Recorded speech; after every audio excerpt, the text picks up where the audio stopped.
हौजे अखोइना वरी सानजरिबसि इखोइ लिलोंग असेंबली कॉन्स्टिट्यूएंसी की जेडीयू की अमत ngairaba एमएलए इखोइ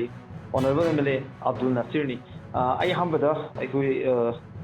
एमएलए बु तराम नोकचरी हौजिक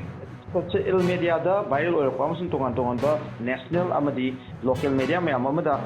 जेडीयू की अमत ngairaba एमएलए सी गवर्नमेंट से सपोर्ट तौबदगी टोए हाइदना हाइरपगि वाफमजे करी रिएक्ट तौबि नेशनल पार्टी अमा एनडीए की पार्ट अमा ओइरिबा अदुगा हेन्नसु नक्ना चटनरिबा अदुगा जेडीयू ओइसि प्राइम मिनिस्टर सी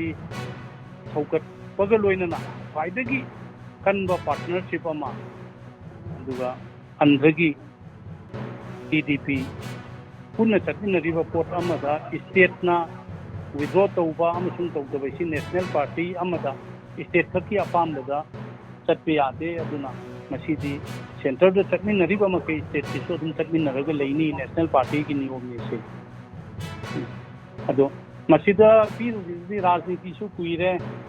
तुमना हाबू हनाई की मी खरना राजनीति तौबा मथों मरम खंदबदगी अदुम मागी अपामबद पंचोक तौबा याबदौना खंबदगी पंगी रुबो रंगबनी अदुना चटनबा यारोय सिसुमेना हाइनी जेडीयू की मकोक थोंगो लुचिंग अमना अखोगी हाइरिबा स्टेटमेंट अमदी गवर्नर थागबा अखोगी चेबाव हाइबा तारे मसी वायरल ओरपदगी अतिनो मतम की मनुंगदा पुंजा खरगी मनुंगदा अखोगी न्यूज़ 24 दा पीबा थादोरपा वीडियो अमदा मणिपुर स्टेट की प्रेसिडेंट असी मागी मफमदगी लौथोए अदुगा हाइरिबा डिसीजन जी लौबो मतमदा जेडीयू नेशनल लेवल दा लेरिबा अखोगी मकोक थोंगो लुचिंग अमतगा तानरम लेतेबा वाफम अदुगा मखाता ने एनडीए गा लोइनना चमिनगीगनी मणिपुर अमसुंग सेंटर अनिमक्ता हाइदना थमको वाफमजे मसिददी कई एमएलए की कई मोले नेशनल सेक्रेटरी अदुगा नेशनल की जेन सेक्रेटरी अनिमक वरी सानरे अदो हयेंमक लागा नेशनल वर्किंग प्रेसिडेंट सु उननबगी मतम पिरे अदो हयेंग दिल्ली चंगनी अदुगा मखाताबा वर्किंग प्रेसिडेंट अमसुंग नेशनल सेक्रेटरी की ओइबा मीटिंग अमा तौरबा मतुंगदा मखाताबा पाउती ऐ मखा थमजरके अदुगा हौजिखोगी ओइनदी इकोई अदुम सरकार से चटमिनरी अमसुंग दिल्ली अमसुंग स्टेट अनिमक्ता नीतीश की मखादा नीतीश की लुचिंग द मागी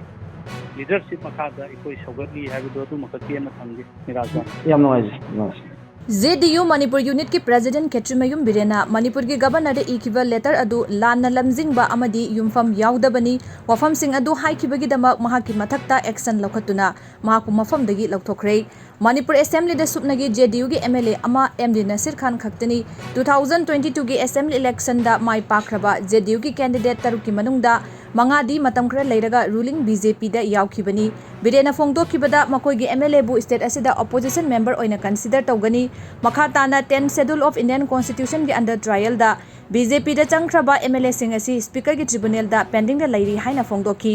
मसिगी पाकुम ओइना JDU national spokesperson Rajiv Ranjan Prasad हाई बिरेना पार्टी की लीडर सिंगा तानारमदना एनडीए की सपोर्ट विड्रॉ तौनब वारेप लौखिबनी मसी लाना लमजिंगबा अमदी युमफम याउदबनी पार्टी की सेंट्रल लीडर ना कैदौनुंगदा अयाबा पीखिबा लैते महाकी विड्रोवेल लेटर अदु मसाना विड्रॉ तौजबनी असिगुम्बा इनडिसिप्लिन ओइबा थबकसिंग असि चथरंबगी मयोक्ता एक्शन लौखतुना महाकु मफमदगी लौथोखरे हाइना फोंगदोखि अमदी एनडीए स्टेट यूनिटना मणिपुर की डेवलपमेंट की मतंगदा मियाम की थबकसिंग तौदुना सपोर्ट तौखिगनी हाइना प्रसादना फोंगदोखि कुछ भ्रामक खबरें जनता दल यूनाइटेड की मणिपुर इकाई के संबंध में आई है। स्पष्ट करना चाहूंगा कि जनता दल यूनाइटेड के मणिपुर इकाई के अध्यक्ष को उनके पद से अनुशासनहीनता के आरोप में मुक्त किया जा चुका है। एनडीए की वहां जो सरकार है उसको पूर्व की तरह समर्थन आगे भी जारी रहेगा और पूरी मजबूती के साथ न केवल मणिपुर, बिहार और देश में एनडीए की मजबूती के लिए जनता दल यूनाइटेड ने जो पहले काम किया है हम उसी तत्परता और निष्ठा के साथ